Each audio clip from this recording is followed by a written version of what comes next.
fountain, evidence of Christmas fun.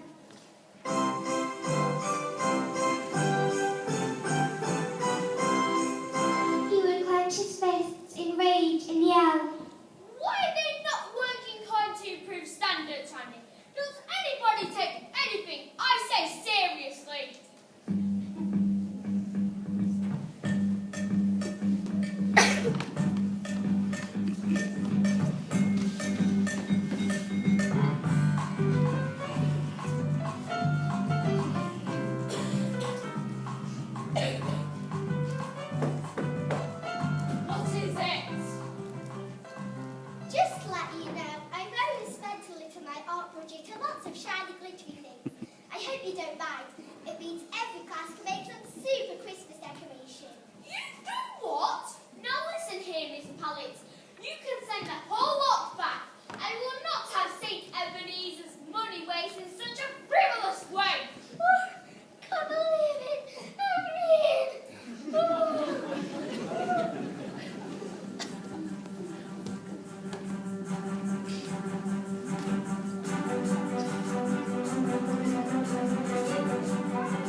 But yes, you guessed it, folks. They did not get a warm reception. Mr. Humbug threw a wobbly when he heard the idea. What? Pound coins? No way. On the menu, I want it changing to something cheaper. 10 and spaghetti tubes. They can make do with that. The cooks were understandably upset and vowed to add hot chili powder to Humbug's food when he next had us lunch. I can hear you.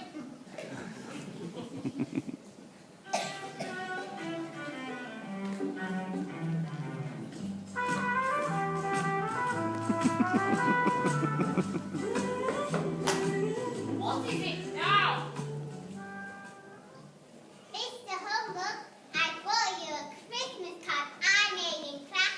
It took me all morning. Look, I drawn baby Jesus laid in the manger with the shepherds and wise men around him. I'd like you to have it. Merry Christmas. Now surely this would cause even the hardest heart to melt, but not on Mr. Humbug. He was furious. You're joking. 3 hours just to make that piece of rubbish. Your morning should have been spent doing numeracy and literacy. Mr. Humbug grabbed the card from the little girl and scrawled across it in felt tip the words, "There'll be an emergency assembly right away." Here, take this note round to the classes. Hurry!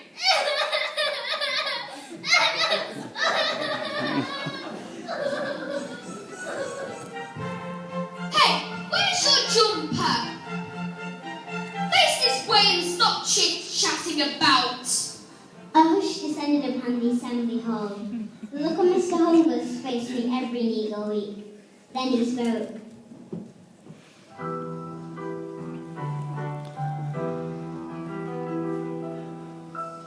As I look around, I see that things aren't up to scratch. Too many bad eggs that I was not allowed to hatch. Too much time being wasted, which is something I can't stand. So to get this train back on the track,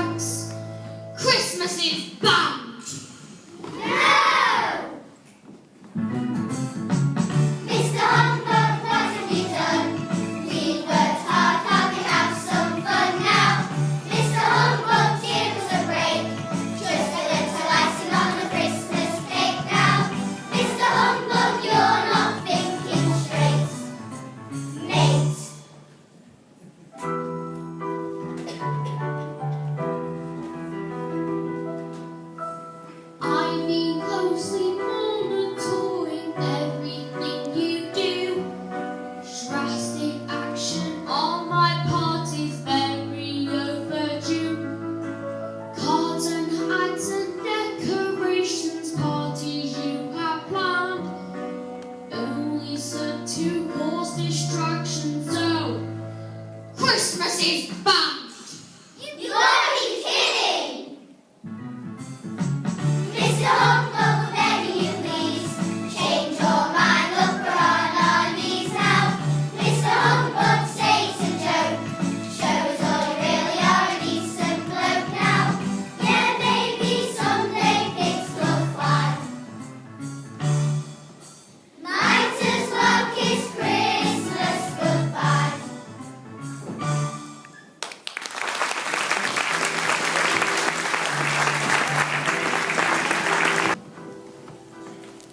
At 3:30, the children headed home, still in shock. This news had hit them really hard. But despite her upset and the dreadful things Mr. Humbug had said to her, the little girl lingered behind to offer him a kind word.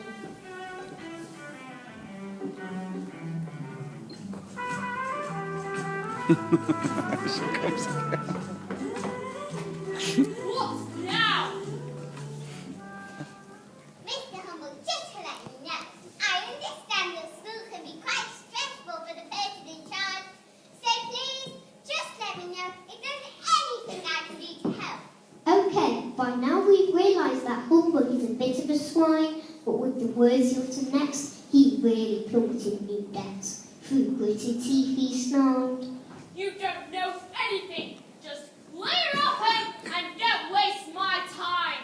With glistening eyes, the little girl slipped out of the office door, clueless as to all the strange events that would happen that night.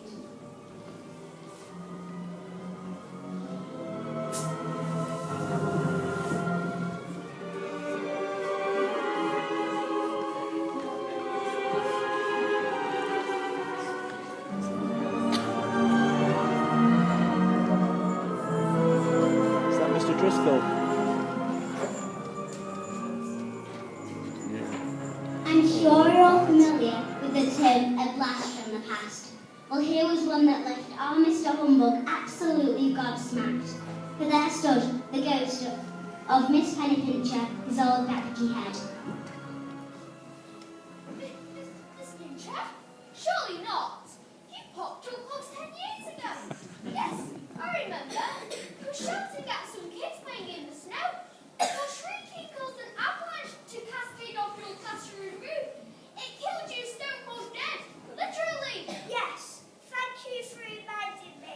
Now listen, I am but the spirit of your old colleague and friend, Miss Pennypincher. But now I am a little less of a battle axe than I was in the flesh. For years, Mr. Humbug and Pennypincher ruled with a rod of iron over St. Ebenezer's School. They stayed behind till 10 at night, including weekends too, setting targets and writing plans for improving standards of each child and member of staff. But you see, my old friend, we have got our priorities wrong. The school should shine and its roof should lift with laughter.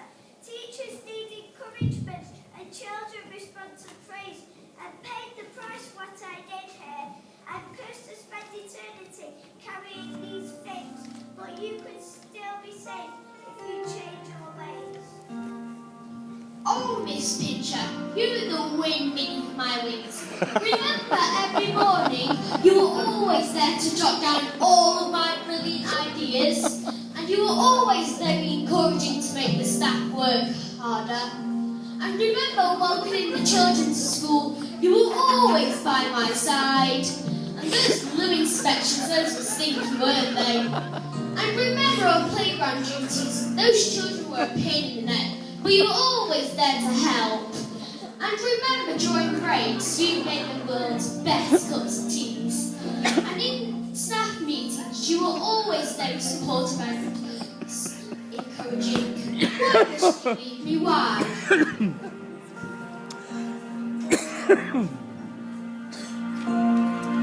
Oh dear.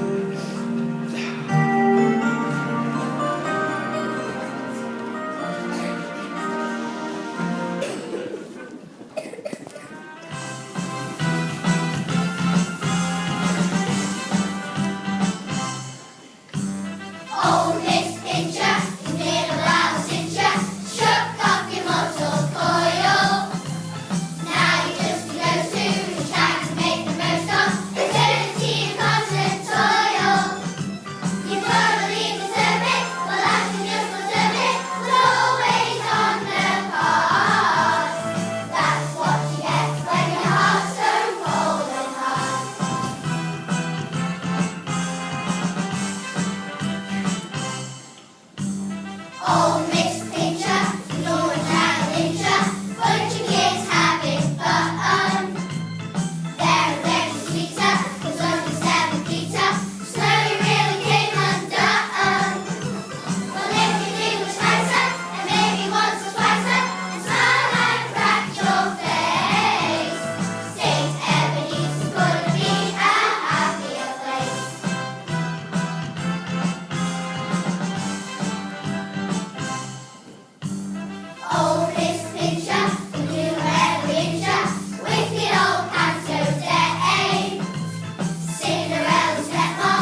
Wait, Miss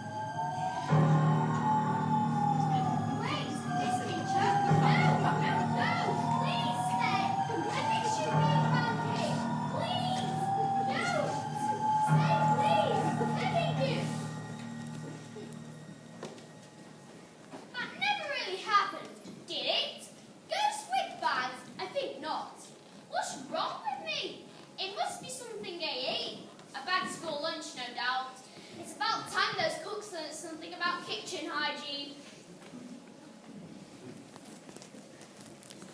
As Humbug snoozed, that eerie sound echoed again round his office.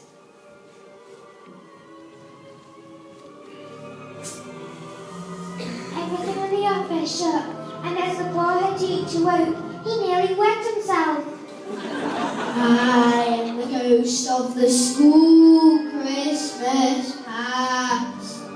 I believe that my coming has been foretold to you.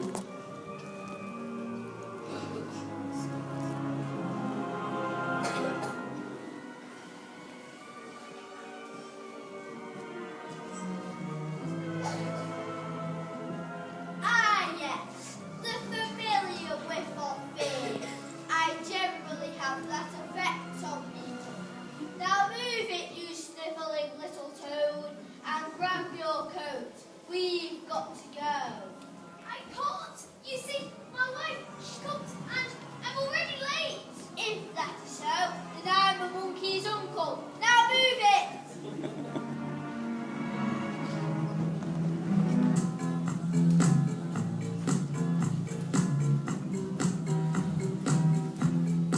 Soon it dawned on Mr. Humbug just exactly where he was.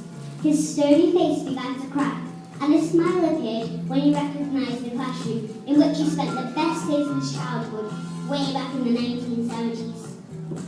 I know it's hard to take on board, but look at all their faces. This is how Christmas should be, not like it is at your school. But Humbug wasn't listening. Excitedly, he was trying to catch all his old friends' attention, but very miserably. Tommy Taylor, Dickie Dixon, Johnny Johnson, Sally Simpson, Heavy Cross. Can none of you see me? I'm your old friend. But the face he noticed next stopped him in his tracks. I know it's hard to take on board, but that young lad is you. Look how he's enjoying life the way children are supposed to. This is what all the youngsters at St. Ebenezer's go without. That was lovely meeting you two. Now come on, we've got decorations to make. Isn't life just wonderful? We're having so much fun. The school is going to look fantastic when we have all these stars and pictures up. And don't forget it's Christmas lunch today. I can't wait. And then we'll watch the infants perform their nativity play. And this is true, Miss.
got his old and he never changed them. Well, don't be so sure, because he'd not banked on what would happen next. We are the spirits of the school Christmas present.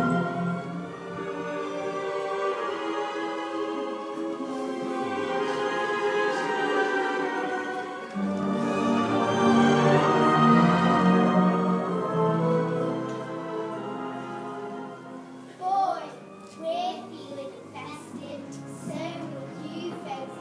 You had as much more wine as us. We're seeing trouble, and we're not too steady on our feet. But we realise that we have a serious job to do here. Spying Humbug in his summer chair, sleeping quite soundly, these spirits of school Christmas present began to spin the poor head teacher round and round. Wake up, misery books. There's no time to lose. Oh, what? Oh no, not another two. I thought I'd seen the last of you lot. Now, that's no way to welcome guests. We shall give you a lesson in manners, but that's the way you've got to go. Oh, and bring that energy drink just in case.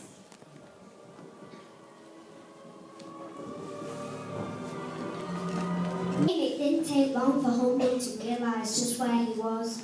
Although it did come as a big surprise that these children from present-day St. Ebenezer's seemed to be ignoring his no decorations rule. This is mutiny. My man's not made quite clear. Clean up this mess or else. Oi, get back over here. Be quiet and listen to just how bad things have got in this place. What's playtime? That gives us 15 minutes to at least pretend that Christmas celebrations are still allowed around here. If we can get these paper chasers stars finished before the bell, we can sneak them home at 3:30. The only problem is, if Baboon Face catches us doing this, well, before it, he'll hit the roof. Yeah,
seem to have got out of hand, don't they? Well, we must be off now. We are getting one more visitor tonight. Oh no!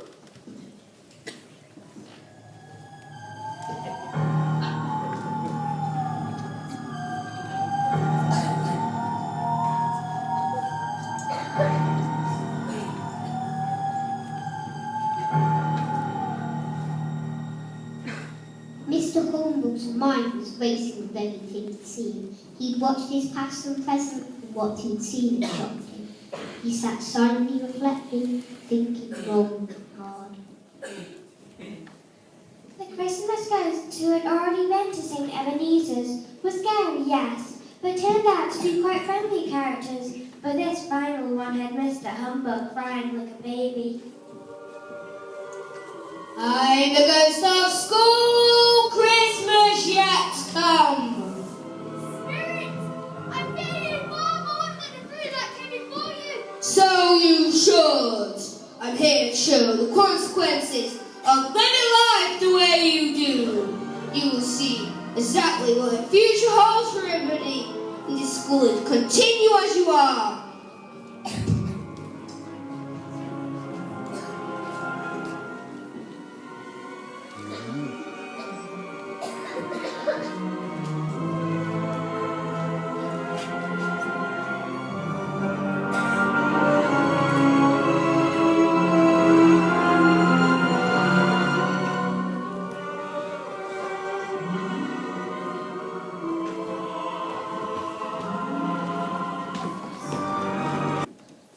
This time there was nothing Mr. Humbug recognised. There was a class of children working without a teacher there. At least that's what he thought, with a curious robotic creature hovered into view.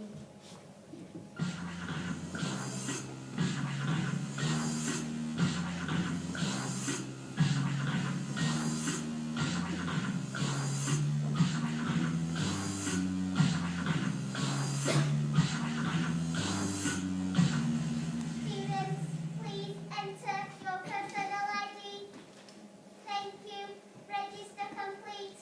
Now log on to lesson 24 of Maths Fast Track. Thank you.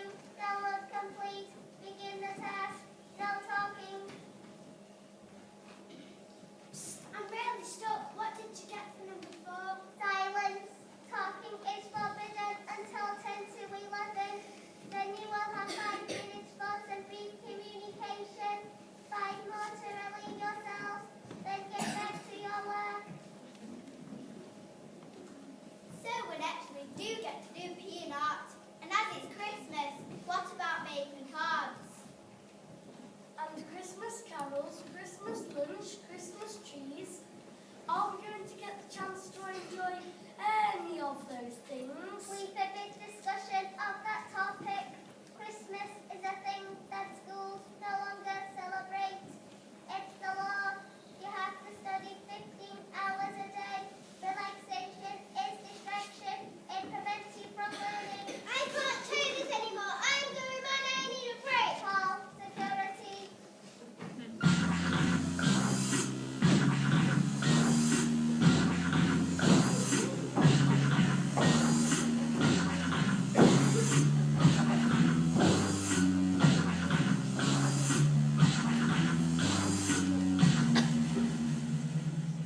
Another 30-minute insurance ticketing. You will be no trouble once we change our hard wiring.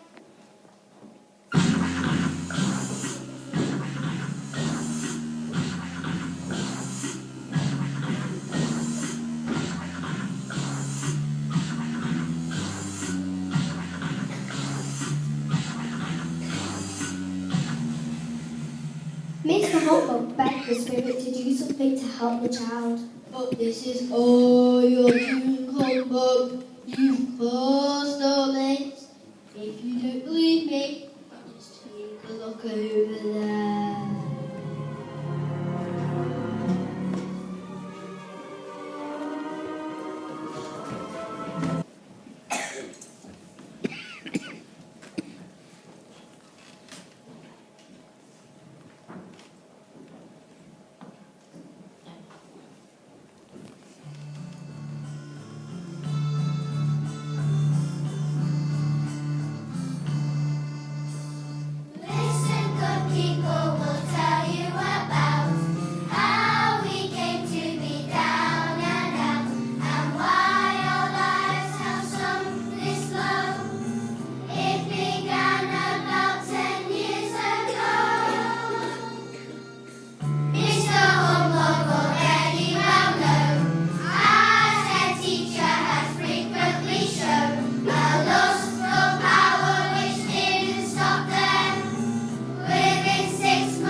he was sent as a member of Parliament.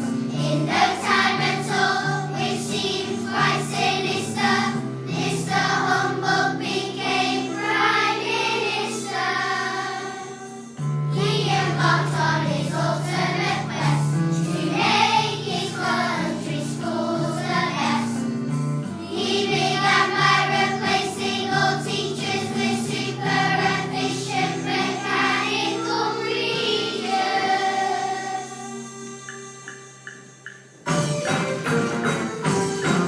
Now 15 hours each day at school's the norm.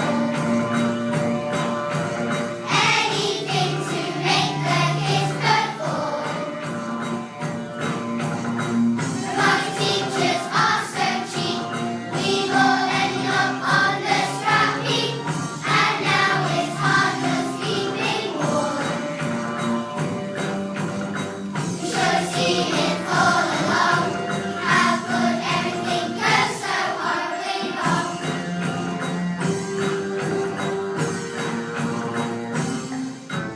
We remember how things used to be. Lots of art and music and PE. But now we knock that on the head. Now we're doing proper work instead, 'cause that's what our PM has decreed. You should have seen it all along. How could everything go so horribly wrong? How could everything go so horribly wrong? Humbug.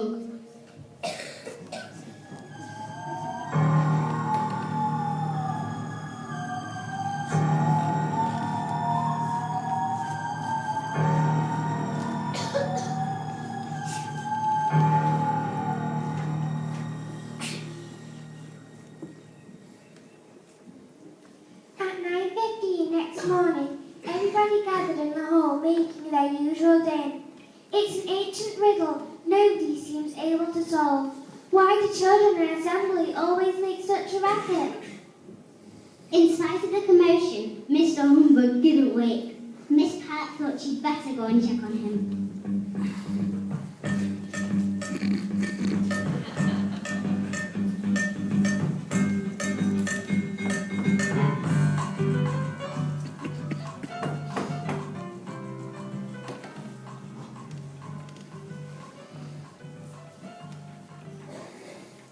Wakey, wakey, Mr. Humbug, it's time for assembly!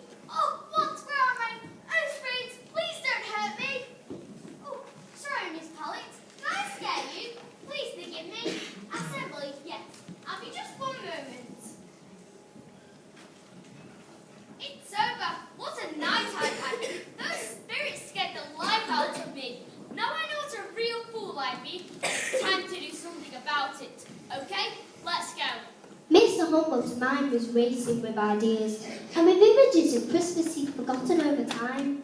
Frantically, he made some notes in preparation for assembly.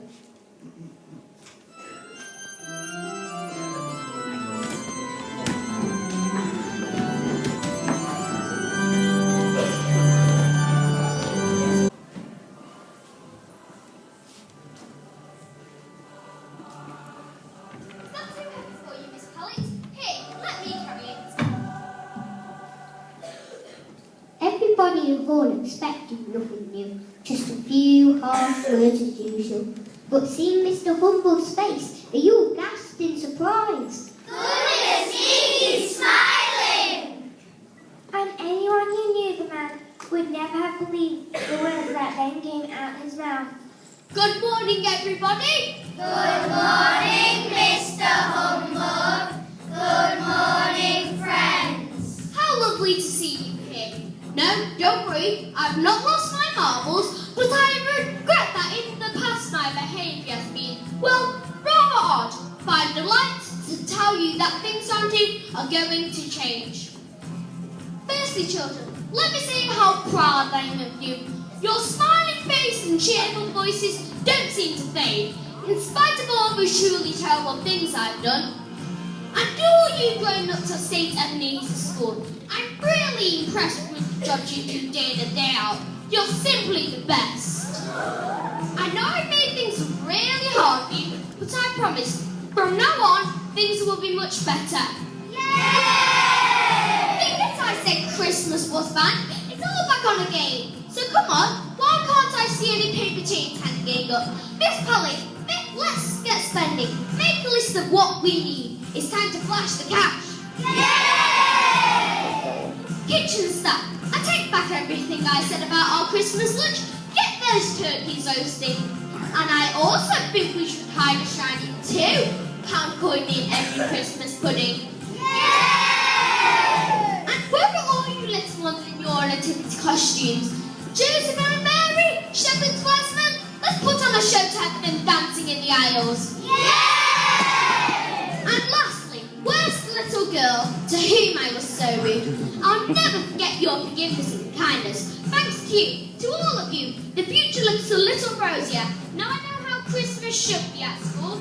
I've truly seen the light. Yay!